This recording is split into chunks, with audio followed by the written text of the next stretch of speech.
And so I'd go to like press conference, and I'd film the press conference, and I'd film the 10 o'clock news and compare the two on the show.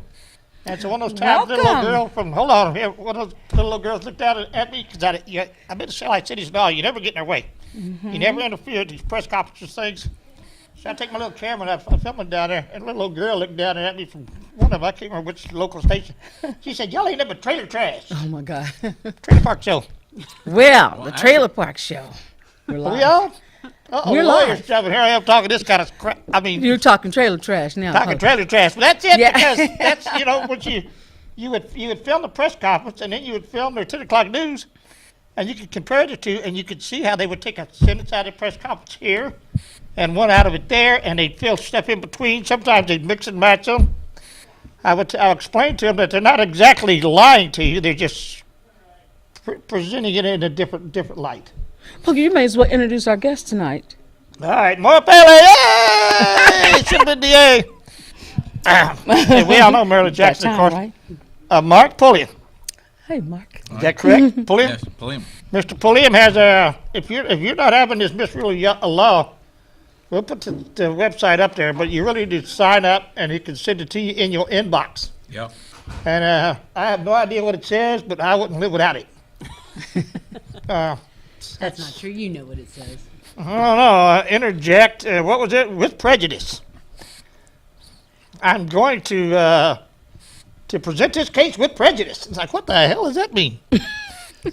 I don't think it had anything to do with racism. Computers, you can just put prejudice in it, and it came up as, if you're like bigotry or something. So I had to put legal term, prejudice. Right. It costs extra if it's with prejudice. With prejudice, yeah, well, even then I couldn't quite, usually when I do that, it'll give a definition of with prejudice, and then I have to get some words out of the definition and look them up. Sometimes I have to do that 2 or 3 times. I still don't know what the hell it meant. Swear right. Well, when something is dismissed with prejudice, it means you cannot refile it. Okay, oh. Find another way to say it and try again. So that's probably what happened to Donna Duke's lot. We'll go there in a minute. First, this is important because we've always here tried to say how important these judicial races are, all of them, and there's some of the things go on you never hear about because, like this case in wherever it is about about the judges being elected.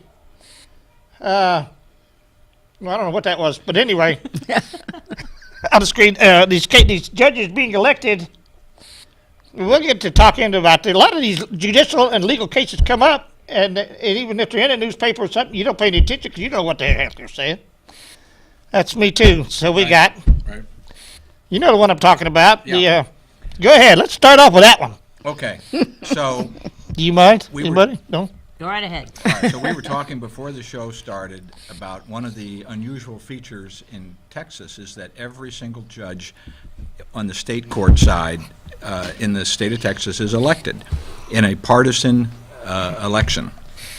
And that is from every justice of the peace to the Texas Supreme Court and the Texas Court of Criminal Appeals, which is a co-equal court. One has civil jurisdiction, one has criminal jurisdiction. Each has 9 members, and they're elected statewide. So they represent 28 million people in the state of Texas, and everybody in the state of Texas has a chance to vote for them. Well, right now, and for the last couple of decades, every judge who's been elected to the Texas Supreme Court and the Texas Court of Criminal Appeals is a Republican. And there are a lot of liberal Democrats who don't like that. And so these liberal Democrats came up with a theory to try to change that. And so they filed a lawsuit in federal court down There in it Corpus Christi. That's There the we go. case. And they're claiming, and this lawsuit is under the Voting Rights Act, a federal law that's intended to protect elections from being affected by bias or discrimination. And their claim is that by electing the Texas Supreme Court and the Court of Criminal Appeals at large, that is, having all 9 judges voted on by all of the people of the state of California, it's discriminating State of Texas. against Go the ahead. state of Texas. It's discriminating against voters in primarily Hispanic areas like the Rio Grande Valley.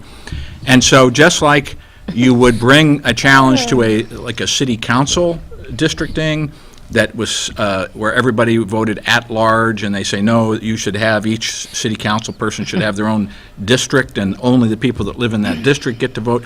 They're saying that's how we should do the Texas Supreme Court and the Texas Court of Criminal Appeals. And so their theory is that very few people with Hispanic surnames have gotten elected to the Texas Supreme Court or to anything in Texas. And you have to ask yourself, well, doesn't Ted Cruz have a Hispanic surname? And didn't he get elected big time? And Eva Guzman, who's a Latina on the court, last time she ran, she got more votes than any judicial candidate in history. Now, if you look at what's happening, it's clear that the candidates with Hispanic surnames who are not getting elected or who are not getting reelected are the ones who are liberal. And the ones who are conservative get elected by big margins.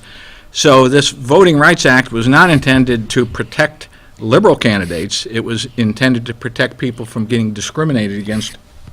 But nevertheless, they filed this lawsuit is in trial right now before Judge Nelva Gonzalez Ramos in Corpus Christi. She's the same judge who ruled that Texas's voter ID statute is illegal and unconstitutional, even though the U.S. Supreme Court has upheld voter ID laws. So if she has her way, each of the 9 justices on the Texas Supreme Court will represent a different part of the state. So Rio Grande Valley will have a justice, and Central Texas will have a justice, and the Panhandle will have a justice, as if the laws are different in the Panhandle than they are in the Rio Grande Valley. Well, and this isn't one judge that makes a ruling. This is a panel that makes the ruling anyway. On the Supreme Court. So what sense would it make to have districts electing individual judges? It seems to me, how can you go wrong when the entire state votes on all the judges? Right. I mean, how much more equal can you get than that everybody gets the same amount of say on everybody? And Pokey, the ultimate irony is that this case, which goes to the integrity of Texas's electoral system, how we elect judges, is going to be decided by a federal judge who happened to be an Obama appointee who has never been elected and never will stand for election because under the federal system, once you are confirmed by the Senate, you serve for life. So if that isn't perverse, I don't know what is perverse. Is there anything we can, before we do that, Ma, there was 2 clips out of that article. She did play the race card. I did read the article, and one of those clips was something about they'll think that only white people can be judges because they not any. And the judge responded, well, you know, when Texas was Democrats were judges. And he didn't say it, but I know, like you mentioned, there is some Republican lawyers who made judges. They got no problem being elected. Like you pointed out, the one's got more votes than anybody. Yeah. And so I don't know. And is there anything we can do about this case? Because with a judge like that overseeing it, I think I can figure out that much. There's nothing that directly we can do, but indirectly we can be aware of it. Judges, if they are operating behind a curtain where the public isn't paying attention to what they do, they will, I think, overreach even farther than they would if people are watching. The other thing is people should become aware that this Voting Rights Act is a power grab by the federal courts to I didn't see that, Mom. Put it back. to give special interest groups the ability to go into court, overturn legislation that our legislators spent a lot of time passing, and once in a while Congress will be wondering, should we amend the Voting Rights Acts or not? And I think people need to know how much mischief is being done. Okay. Anyway, that was the quote right there. I would also like to go back to something else you said about it's done when nobody really knows it. I used to be kind of a radical type, and I learned that if they're having a trial and nobody's in the thing, you don't know what's happening. This goes back to Republic of Texas when they convicted this guy, gave him like 90 years, convicted him of burglary with intent to commit assault. And the last thing you want to do is I shouldn't even be mentioning his name because they'll come after you big time.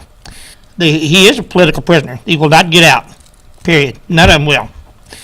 And a part of it was when I went in that trial, they all looked at me like, Captain Carver come by and talk to me and all this kind of stuff. And it's like, and nobody was there. And I knew they could do whatever they want because nobody's in that courtroom. And it's like that in any courtroom, if I'm correct. Is that what we're saying? Well, yeah, and there was a time when the press would cover significant legal proceedings, yes. and this would certainly be considered a significant legal proceeding. But for whatever reason, in Texas, part of it is the decline of journalism generally. Fewer people are reading, so it's kind of moved towards a digital platform by and large. And who follows the digital stuff? The millennials and the hipsters. And so everything's taken kind of a liberal spin. But if you relied only on, let's say, the Austin American-Statesman or the Texas Tribune to know what's going on in the state of Texas, you would be getting only one very left-wing sliver of reality. Right. And so part of the purpose of my blog, The Misrule of Law, is I call it a chronicle of legal and judicial mischief. And it's to sort of put some attention, to shine some light on things that don't get adequately covered or do not get accurately covered by the so-called mainstream media, particularly in this legal area where a lot of people, they tend to glaze over when they start reading something. They say, well, I don't know what that means, so I'll just skip to the next story. Well, a lot of times it's very important that you understand what's going on, and your opponents kind of rely on that you either not pay attention or that if you're paying attention that you not be able to connect the dots. And so I try to lay this out in a way that does not involve a lot of, as I call it, legal mumbo-jumbo.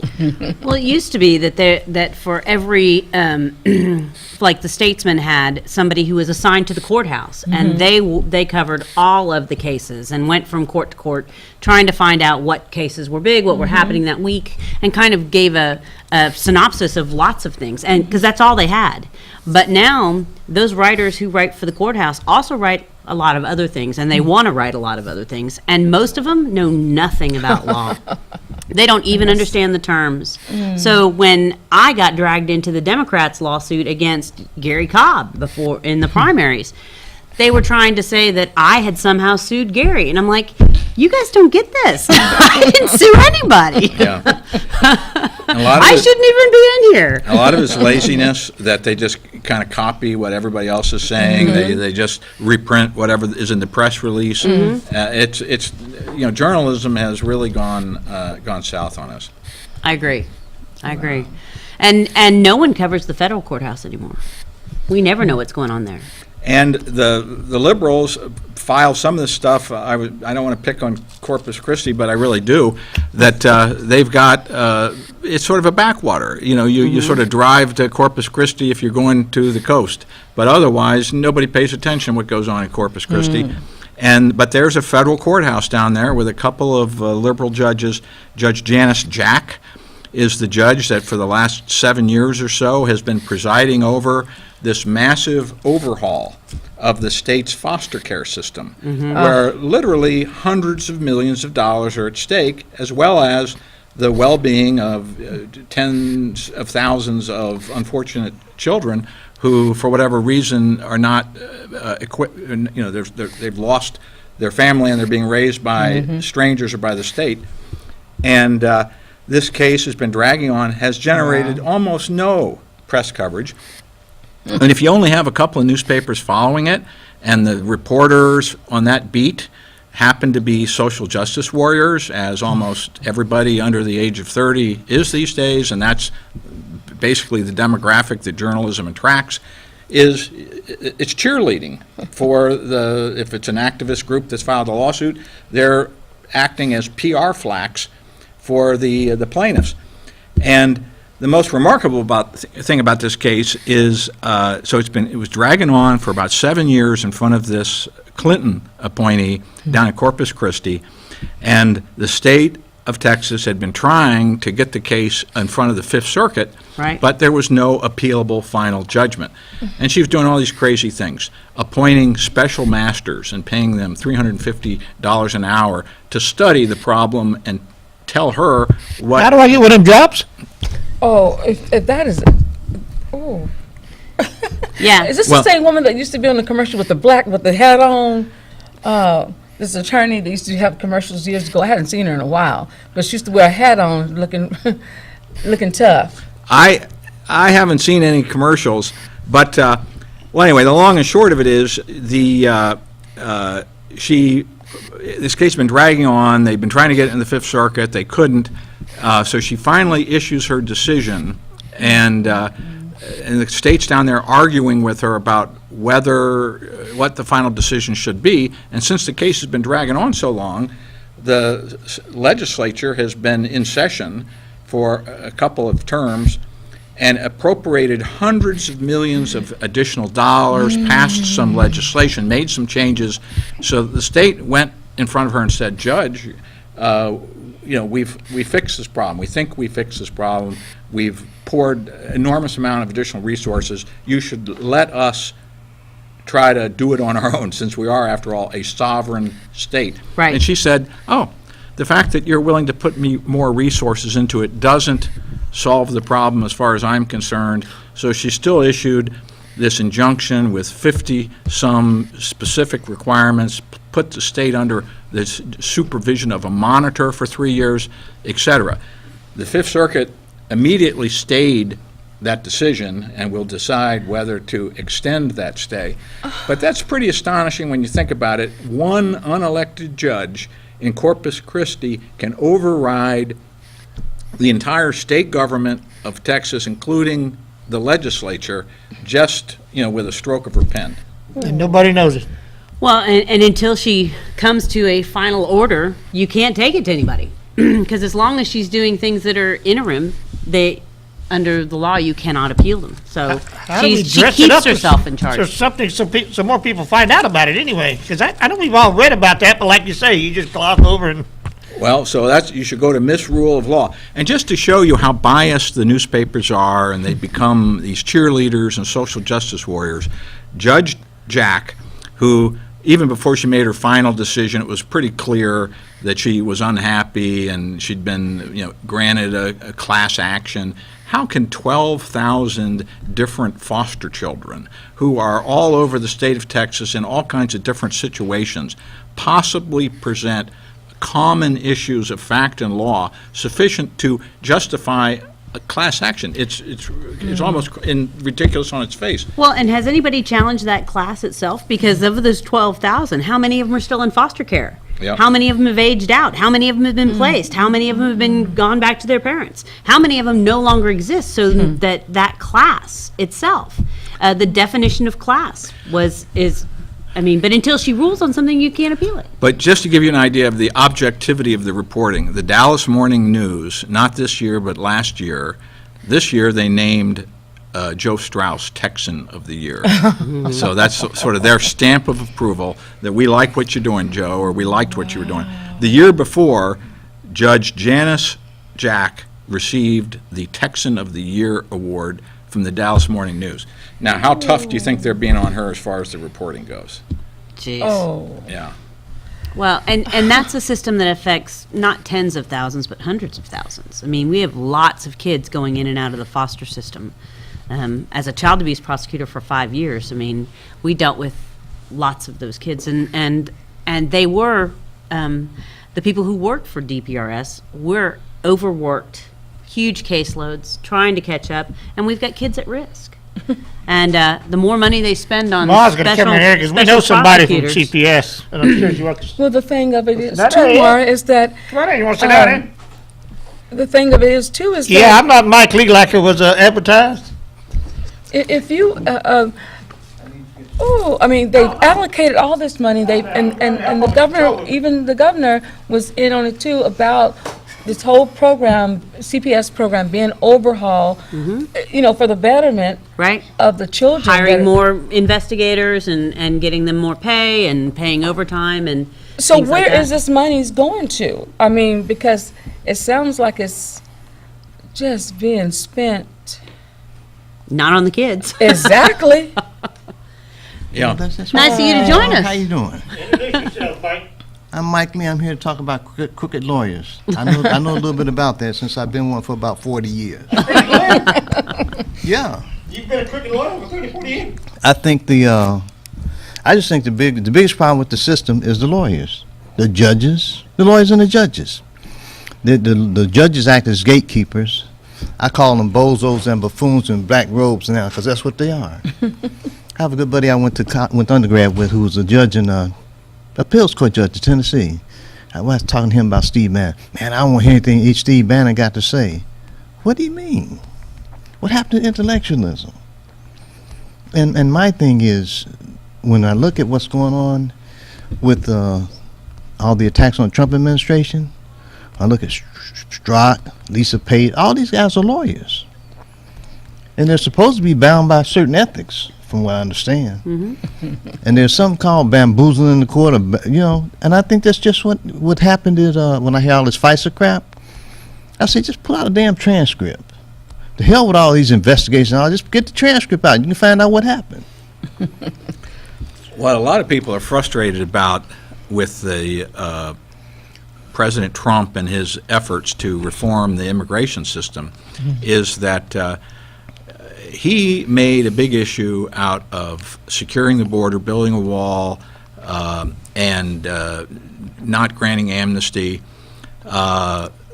And there was a pretty clear public mandate that when he won the election, it was because voters felt that that was a very important issue. And then after he gets sworn in, he issues this travel ban order, which he's had to reissue now. This is the third time. Every time it's been tied up. A federal judge in Hawaii, one district court Right. judge, serving for life, never been elected. One can bows on enjoy- the road in a black robe. Nationwide injunction, one judge in San Francisco, and then it goes to the Ninth Circuit, which is the most frequently reversed court in America. Again, since the federal court, none of them have been elected or ever will stand for election. And now with rescinding DACA, which was cooked up by President Obama, he should have... In an executive order? Well, it wasn't even an executive order. It was a memorandum. Right. A memorandum. And so if you do something by memorandum, then by definition, it can be undone by memorandum. And the irony is that the memorandum was issued by Donna Shalala, not Donna Shalala, the Homeland, Napolitano. And Janet Napolitano, when she was Homeland Security Secretary. And then she leaves the Obama administration, ends up getting hired as president of the University of California. So President Trump gets elected, and he decides, we don't like DACA, we're going to rescind it because it should be solved by Congress. This is something that requires congressional action. So he rescinds it. What happens is Janet Napolitano runs into federal court in San Francisco in her capacity as president of the University of California and says you can't do that, and gets a judge up there to agree with her. And the injury or her standing is that, well, we have a lot of students who are at the University of California who are illegal aliens, and we wouldn't be able to enroll them all if they got deported. And You're telling it on yourself. this is true. Some of the stuff you couldn't make up. Right. Oh my God, she's telling us we got them all these illegal aliens. I mean, Yeah. Oh my and that's a reason not to fix the problem. Sounds to me like you're kind of acknowledging that there's a problem. And so, but now we've had other courts do the same thing. So the president that we elected cannot rescind something that did not even rise to the level of an executive order, was a memorandum. So we are, I think, this close to an imperial judiciary undermining American democracy. And Americans, need to be very concerned about where all this is going to lead. Well, and you're not supposed to legislate from the bench. I mean, that's the whole point. That's one of the criterion for judges is not to legislate from the bench, to look at what's there, and to also, especially with the federal courts, look at what the other circuits have done and be in keeping with them. The only reason you're supposed to have to need to appeal higher is because this circuit is not doing what these other circuits are doing. Is one of the bases. Conflict in circuits. Correct. So if you've got you're supposed to look at what the law has But you're been talking and what about- the rulings have been and keep with the rule of law. But And you- instead, they're departing and just making their own rules. Making it up. Maura, you're talking about constitutional law, and you're talking about following the law, which is what liberals and asshole Democrats, I'm gonna go ahead and say it, they don't want to do it. They don't want to do it. Well, they talk about it. They all, like the Constitution. Yeah, They just don't they wanna both follow smoke. it. No, the part of the Constitution they like is dissent. They like that living Constitution. Yes. The one that The living lines up one? exactly with their own policy preferences. Isn't it amazing that those guys back in Philadelphia in 1787 had exactly the same social justice warrior agenda that they do? Well, and in Texas, our Constitution is so large and so, it's an encyclopedia instead of a document. And so interpreting the Texas Constitution that's kind of not possible. Well, that kind of gets to a point that I think is a problem in terms of a Constitution being so large. It's because we have so many laws because we've got legislators who think they're supposed to cover every damn situation that may ever come into existence. And they're trying to legislate judgment, and you have to entrust people to use their judgment sometimes, which is what judges are supposed to do. But I've learned in my 40 years, we got judges that are some real assholes, for real, really. Well, And like in some domestic cases, divorce cases, these guys, I've had mediations with judges who said, well, when both sides leave the courthouse equally unhappy, I've probably done justice. That's management.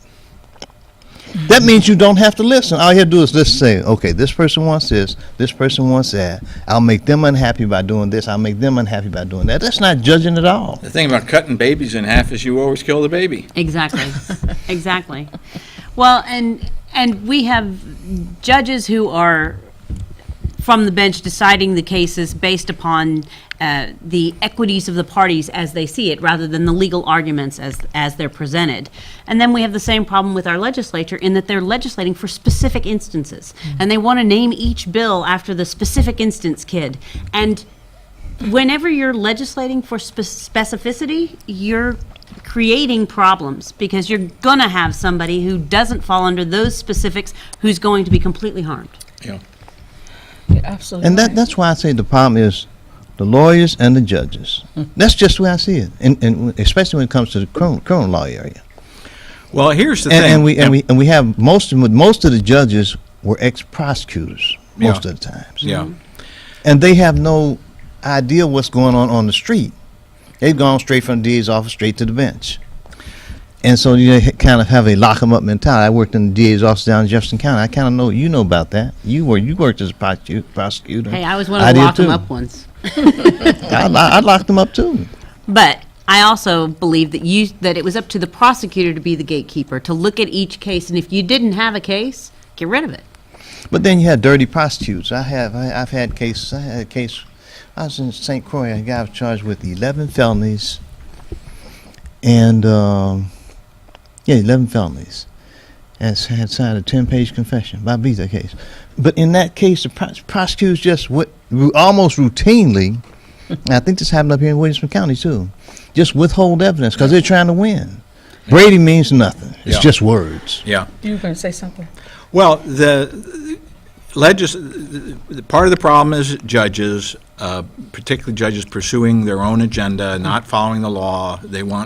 They're chasing after a desired outcome. Part of it is lawyers who are blinded by their own ideological agenda. But using these immigration cases as an example, Congress has carte blanche, has plenary jurisdiction over lower federal court jurisdiction. Right. It could tomorrow eliminate all lower federal courts By restricting the jurisdiction. by restricting their jurisdiction, and it can do anything short of that, such as passing a law saying federal district judges do not have authority over certain types of immigration matters, or if they do have authority over certain immigration matters, do not have the authority to issue nationwide injunctions. But they haven't done that, and I don't think they will do that. And so part of it is that even though legislators are passing too many of the wrong kinds of laws, they are not passing enough of the right kind of laws. And That's when we true. have a problem, they refuse to fix it because it might be criticized. They pander to whatever that's in the news right now. And so one of the reasons why a handful of unelected federal judges can dictate the nation's immigration policy in defiance of legislation that Congress passed is because Congress lets them. The president can only do so much. We have a separation of powers where he's the executive, he's not the legislature. And so the thing that pains me the most is to see Congress just sort of sitting on its hands while these judges are thumbing their nose at the law. Well, who makes the law? Congress makes the law. Congress could fix this like this, but they lack the guts. Well, and this gets back to the Constitution. I mean, one of the reasons that it was set up with checks and balances from the different branches of government was so that this wouldn't happen. Yeah. Exactly. But when some aren't caring about doing any checks or any balancing, and the others are taking all the leeway they can because they're being allowed to, we end up with this kind of thing. And this is how we now have a federal circuit judge who's overriding states' rights and the ability of the state of Texas to control its own foster system, and is just bleeding us dry. And Mike, you were talking about prosecutors run amok. Well, right now, and for the last 3 years, we've had not just prosecutors, but $300 an hour mercenary prosecutors who are not even on the public payroll, running amok, prosecuting our Attorney General, Ken Paxton. And as we sit here, a case is pending before the Texas Court of Criminal Appeals to decide whether or not this $300 an hour with no limit contract that has been permitting these special prosecutors, whether that's a violation of state law. And there's a Collin County Judge, Scott Becker, is the one who, when this whole series of dominoes started falling, the elected district attorney in Collin County had to recuse himself since he's a personal friend of Ken Paxton. This case was filed in Collin County. So he recuses himself. It gets thrown over to Scott Becker, who was the administrative judge. He was sort of like the chief judge in Collin County. And for reasons that nobody has been able to figure out, he hires 2 criminal defense lawyers from Houston instead of somebody locally or asking one of the adjoining counties, district attorneys, to step in and fill. So he hires these 2 guys, one of whom was a notorious publicity hound, and the other is just kind of a sketchy criminal defense lawyer who was subsequently disqualified from representing the president of the Banditos Motorcycle Club. I'm not making this up. And it's all on my blog, Misrule of Law. I wrote a 4-part series for the American Spectator on this. He was disqualified from, this is like Sons of Anarchy, from representing the president of the Banditos because the federal court ruled Kent Schaefer was an unindicted co-conspirator in the RICO case that the president was being tried for. And so we have... Oh, if that ain't insane. It's insane. I'll give you an amen on that. I mean... An unindicted co-conspirator in a RICO case is being paid $300 an hour illegally to prosecute our Attorney General, who won by nearly 20 points in a landslide, and yet... almost from the time he took office, he's been shackled with this bogus indictment. And 100% of the coverage in the mainstream media has been, oh, isn't it terrible that Ken Paxton is a crook? When is he going to resign? When, in fact, from beginning to end, this whole thing is bogus. One of the charging parties in this bogus case just happens to be Byron Cook, one of Joe Strauss's chief lieutenants. And is it just a coincidence that when Ken Paxton was in the Texas House of Representatives, he challenged Joe Strauss for the speakership, and that the guy that the Republican establishment, including Joe Strauss, wanted to be Attorney General, Dan Branch, was challenged and defeated by Ken Paxton, and so this has all of the earmarks of political payback. I was just going to say that word. Yeah. They after some payback. Yeah. That is just so foolish. And whose money is they? It's Collin County's money, and it's not Taxpayers' money. it's not just the $300 an hour, because there's 3 of them, so it's actually $900 an hour. Plus support staff. Plus support staff, so they've run up, I haven't seen all the bills, but close to $1 million in bills. And then they turn around and hire more people at taxpayer expense to handle their Open Records Act requests, and to, when they got into this lawsuit over their compensation, they had to hire lawyers. So they're charging the Collin County taxpayers to litigate against the Collin County taxpayers to decide whether the Collin County taxpayers have to pay them. So, this is not the way the criminal, I'm not a prosecutor, but I have a feeling this is not the way the criminal justice system in Texas is supposed to run. Where's the accountability? So the craziest thing of all, and Maura, maybe you can comment on this. Okay, so Ken Paxton is being prosecuted in Collin County for 3 bogus claims, a paperwork violation that's never been prosecuted as a felony before after it's been administratively resolved, and then 2 other counts which they're prosecuting as major felonies. He could go to jail for 99 years each on a claim that when it was brought as a civil case before the SEC, an Obama appointee federal judge threw it out twice, the second time with prejudice. So something that does not even rise to the level of a civil claim under federal law is being prosecuted as a felony in Texas. Okay, so the prosecutors are from Houston, and they get the sense that people up here in Collin County are actually sympathetic to the person that we're prosecuting, and they're resenting us because of all of our high-handed tactics, the fact that we leak constantly to the newspapers in violation of a gag order, and the fact that we are running up this big tab at their expense. And so they decide we would rather have this case tried in Harris County. So the prosecutors bring a motion for change of venue. And this character, George Gallagher, who was a judge not from Collin County but from Tarrant County, and for whatever reason he got involved in this, he said, I think that's a great idea, that you prosecutors, it'd be too hard for you to prosecute this. In Collin Collin County, where all County. the witnesses would be and all the documents would be and where there's actual jurisdiction. And where he's a part of the community. But and the let's whole, move it to where the guys who are stealing all the money from the county should. and it just happens to make be it the, much more the And most. the people can't get there to the court. Oh, It's crazy. man. Yeah. It is crazy.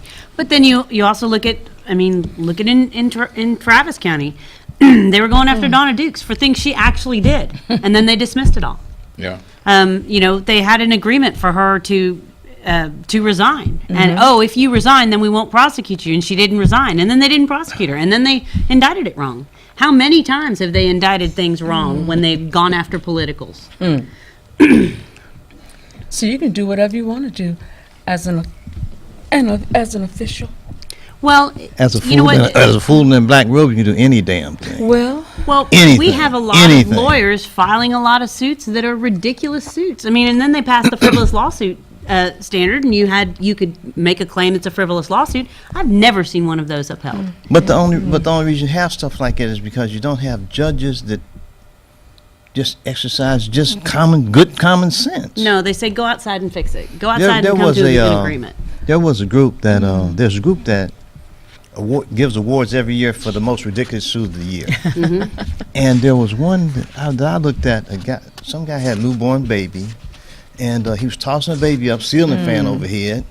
So, he tosses the baby into the fan. Baby gets injured, of course, and he sues the ceiling fan people. It wasn't a warning. He would have seen the warning if it was on there. Because he And did wasn't he win? warned. He wasn't warned that throwing a baby up into a ceiling fan injured the baby. okay. Now No, he they should've said been they said they charged. settled. He should have been charged. No, the damn judge should throw some garbage like that out. Exactly. Now, speaking of judges, I do believe that there is one more day, correct me, for early voting. Well, Is that tomorrow? No, election tomorrow's day. election tomorrow. Election day is tomorrow, excuse me. everybody should vote. Everybody. If you haven't I voted voted already, you already. should vote. I Yeah. voted already, thank God.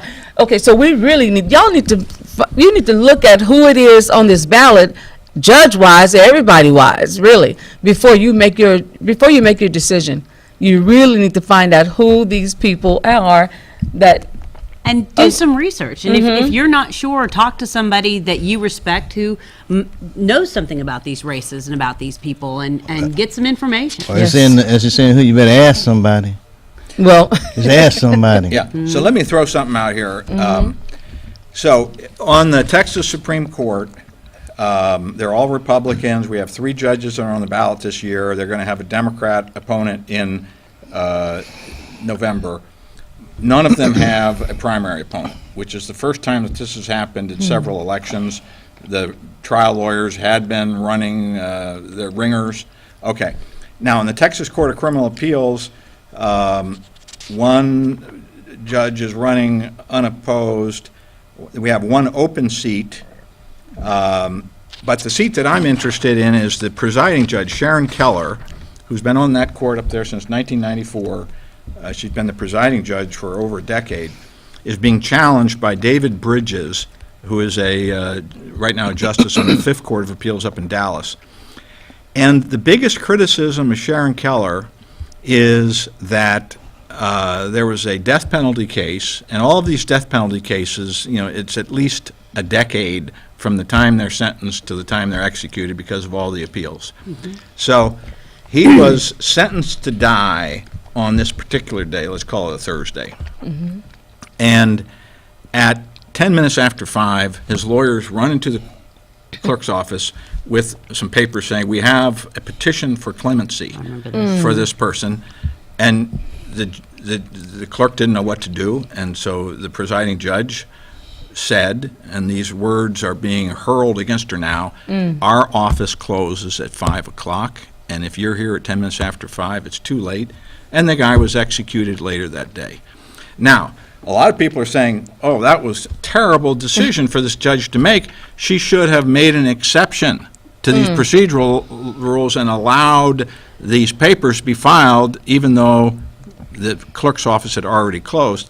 My attitude is we have laws, especially procedural laws, just so that when you have a deadline, there's a deadline. Right. So it's not you can file a appeal whenever it's reasonable to do so. No, you have a certain number of days. It has to be. Our office is open whenever it's convenient for you. No, the office is open from 9 to 5. And when they criticize her for strictly enforcing the procedural rules, I say and it sounds like an endorsement to me.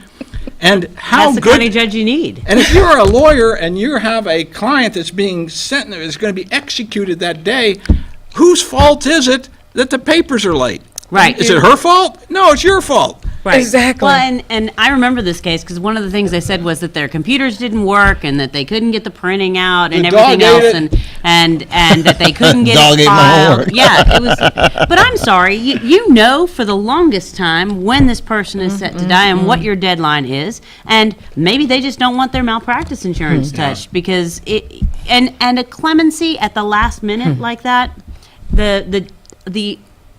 the ones that are successful are slim to none. But be that as it may, you've got to have a deadline of some kind. Yeah. I had the misfortune of practicing law on the Virgin Islands during Hurricane Hugo. Mm-hmm. And there were statutes of limitations that ran, and it was a wreck, okay? And I think Desmond and I, we were at the courthouse on one instance. We were at the courthouse writing out the complaint on a piece of paper to be able to file it on time.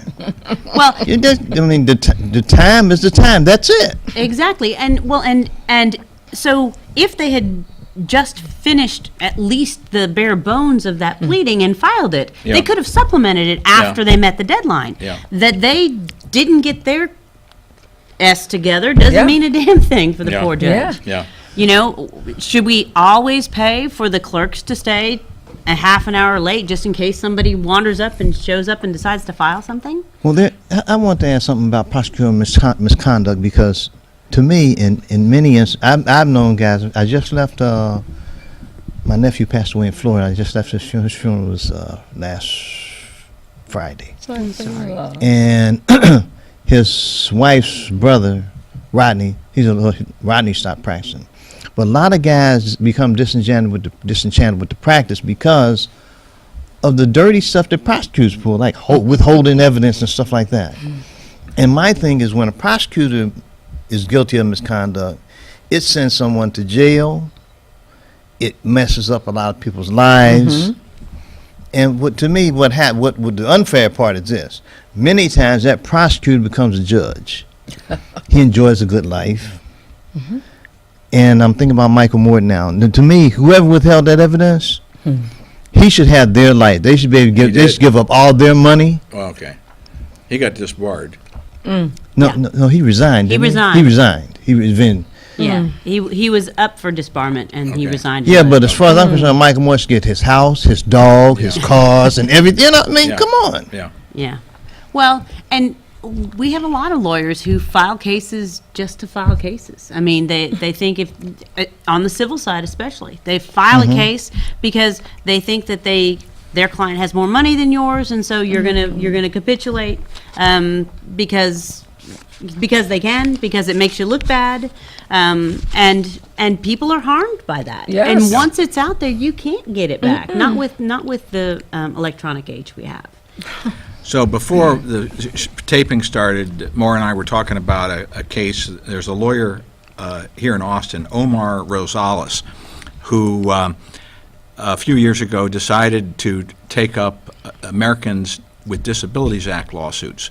And that basically involves filing a lot of cookie-cutter claims against retail establishments because the parking lot doesn't have exactly the right striping, or because the toilet paper holder is in the wrong place, or That's Because they got petty. the wrong kind of handle. right. Or the handle's 2 inches short or Right. something like that. And he brought hundreds of these. In fact, within 1 year period, he brought almost 400, all here in Austin, in a 1 year period.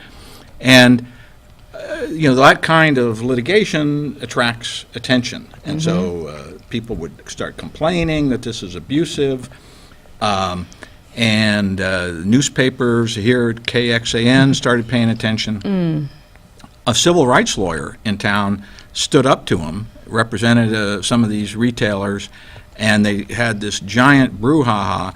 Ended up in federal court. That's where a lot of these ADA cases are filed. A federal court slapped Rosales with $176,000 in sanctions, and wrote a big long opinion. And this is one of the things he made findings that he had filed frivolous motions, submitted fabricated evidence to federal court, and said, quote, normally people resort to the court system to resolve grievances and discover the truth. In these cases, however, Rosales has used this system to create strife and perpetuate lies. Then later on, he was suspended for 3 years from practicing law in the Western District of Texas, here in Austin. And in an 86-page decision, the federal judge found that he had acted in bad faith and undermined the integrity of the judicial system. Okay, so then, even after he did that, he kept it up. So he sent out hundreds of letters to healthcare providers, including some chiropractors, saying your websites are in violation of federal law because they're not sufficiently compliant and they're hard. If you're blind or if you're hearing, if you're deaf, the websites aren't set up so that those people could use it. And actually said that they were in violation of federal regulations. Well, there are no federal regulations on this. And he says, and I'm going to sue you if you don't pay me a $2,000 settlement. So a number of these companies filed disciplinary complaints with the state bar, and to its credit, the state bar Finally did something? They did something? They brought a lawsuit against him in Travis County District Court, and for reasons I'm not clear about, instead of assigning a Travis County District Judge, they brought in somebody from Fort Worth, a guy named R.H. Wallace. And about a year later, and this just happened a couple of weeks ago, February 20th, Judge Wallace dismissed the suit with prejudice, ordered the state bar to pay this guy $65,000 in attorney's fees under the Texas version of the SLAPP statute, the strategic lawsuit against public participation, which is intended to protect little guys who are really asserting their rights from being retaliated against by a big litigant. Well, there's nothing like that going on here. But the theory apparently is that this guy, before he went to law school, was a military veteran who supposedly is experiencing post-traumatic stress disorder and therefore is disabled. So he's saying, since I'm disabled, any letter that I write demanding settlements under the ADA is protected by the First Amendment. So I'm hoping... How can he be protected by the First Amendment when what he's doing is extorting businesses by making false allegations of non-existent federal regulations? So I hope the state bar appeals this case. We have a very good Third Court of Appeal here in Yeah. Austin, which has Yeah. jurisdiction. But this is a case where, despite all of the complaints that we've made about judges, the federal judges here in Austin did the right thing. They sanctioned him, they suspended him, and the state bar trying to discipline somebody who is Yes. basically an embarrassment to the legal system and bringing all lawyers into disrepute. They tried to do something about it, and so this character from Tarrant But County. then they got another fool. So we They can found just another hope fool that with a they JD. appeal this thing and we get some justice. Well, he knowingly and willingly done what he done to scam some people. Well, and he's got a reputation as a liar. Who would believe it? A scam. Yeah. So the Oh, only my thing I God. can think is that this judge, I did a little bit of homework on the internet, and this judge is a older guy, even older than me, but he went to West Point, or the Naval Academy. It was the Naval Academy. So I'm thinking he's a former military guy, and it may be that he looked at this claim that he had post-traumatic stress disorder as something that was sympathetic. And I'm not saying it's unsympathetic, but I don't think it should have anything to do with if you're a serial litigant filing frivolous lawsuits, making unethical Well. demands, you should suffer the consequences. Well, what he's doing is applying an equitable judgment Yep. to what was not an equity argument or an equity charge. It was a fact-based charge, and you cannot then apply equity on the facts. That's if you understand the law. But if you're a That's- bozo in a black robe, you don't have to understand law. You're doing whatever you feel. Well, and the sending demand letters to extort money has apparently become the what everyone does when they're baby lawyers now. Well, that's a bully. That's a bully. He You know. he tries to bully those two. It's a bully. It's a ransom note. It's is. a It's yes. a ransom It note. is. Yes, I mean, Yeah. how dare he? Yeah. Hey, I've had it done to me, let's see, twice in the last 2 weeks, and each time I wrote them and said, you might want to look at the code of ethics. before Code of you keep- ethics? Before you keep publishing these types of letters. Oh my goodness, that is something else. So there is one race that I know we're getting close to running out of time. I'll let you know. Keep going. Okay, so the Third Court of Appeal, which is the Court of Appeal, Intermediate Court of Appeal, that encompasses, I think, 24 counties, Right. including Hayes, Williamson, and Travis County, and all the surrounding counties, has a vacancy on the Court of Appeal because Bob Pemberton, who is a very excellent judge who has served for several terms, decided to retire. And so we have 4 Republicans running for this open seat. Mike Toth, Jennifer Friel, who is a female federal, or used to be a Yeah. federal prosecutor, Donna Davidson, who's a very well-known election lawyer, and a guy named Christopher Monson. And then there's going to be some Democrats running. In the And fall. I'm a partisan guy. I really don't pay attention to what's going on over there. But this is an important race, and if we have viewers who have not yet voted, early voting, and who are going to be voting tomorrow, I would encourage them to do some homework, look at these people, look at their endorsements, figure out who you think is the best equipped, because judicial elections are very important.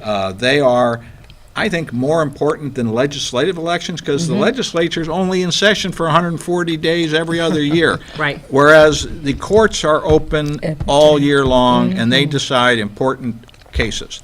And I haven't made any bones about it. I support Mike Toth, who got the endorsement of He was on Attorney. the show. Yeah, he was on the He show. was on the show. Yeah, and he's gotten a lot of good endorsements, Empower Texans, Texas Right to Life, Texas Values, the Homeschool Coalition.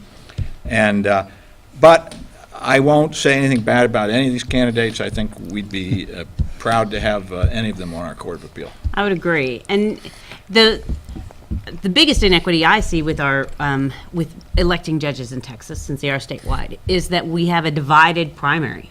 And so for years in Travis County, I always voted in the Democratic primary because that was the only way I had a say about who our judges were, because most of the time they didn't even have a Republican opponent come the fall. And so if I wanted any kind of a say over who my local district and county judges were, I voted as a Democrat. We're down here about 2 minutes. I would like to know, it seems to me, I thought all lawyers were Democrats. I didn't know we had to hear no side.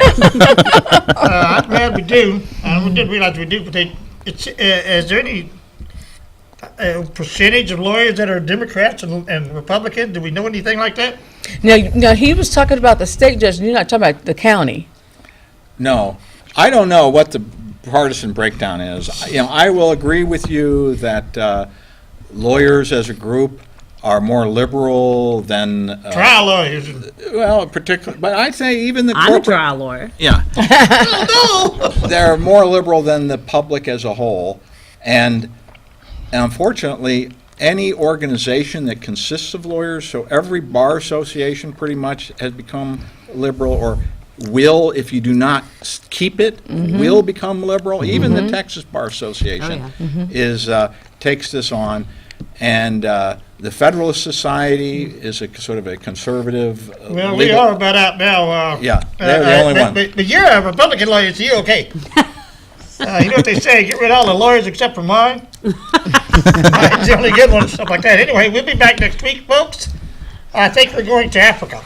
And please go to your website, Misrule Misrule of of Law. Law. Just Misrule look of it Law. up and get on it. Yeah. It's he does a really good job of presenting it and giving all of the links to where it came from, so that you can tell Maybe he can- what the sources are. Maybe he can More start putting stuff some for me to acronyms in read. there. That's right. You're on Facebook with I your have blog? a Facebook and a Twitter. So Okay, well, with a minute left, appreciate all y'all coming on. We'll be back next week with a little thing going to Africa, maybe with Sam Yosemite. And then we're going back to Africa the week after that, the 19th, with Black Panther. Seems like everybody's watching this movie, and everybody seems to want to have something to say about it. So we will take 15 seconds. No, we got 40 seconds. I'm glad y'all came. I don't know what to do about getting people to get interested and pay attention to these judicial things. They are really important stuff. I'm like you say, I glossed over but I know they're important. I just don't know how. I don't know how to explain it. I'm always happy to come on the show and talk about this stuff. Well, Thank you. I hope you don't regret that later on when I start bugging you all the time. We are going to have to do this again. There'll be other times. With 10 seconds left, I want to say thank you, everybody, and we'll see you next week. Stay tuned. Mike Lee's coming on next. Well, he'll be on in 30 minutes, but anyway, you can stay tuned right here. Bye-bye, folks. There we go. Next time I'll tell y'all too to speak closer to your mics. We use these mics because there's lapel mics and stuff. Sometimes you have too much trouble.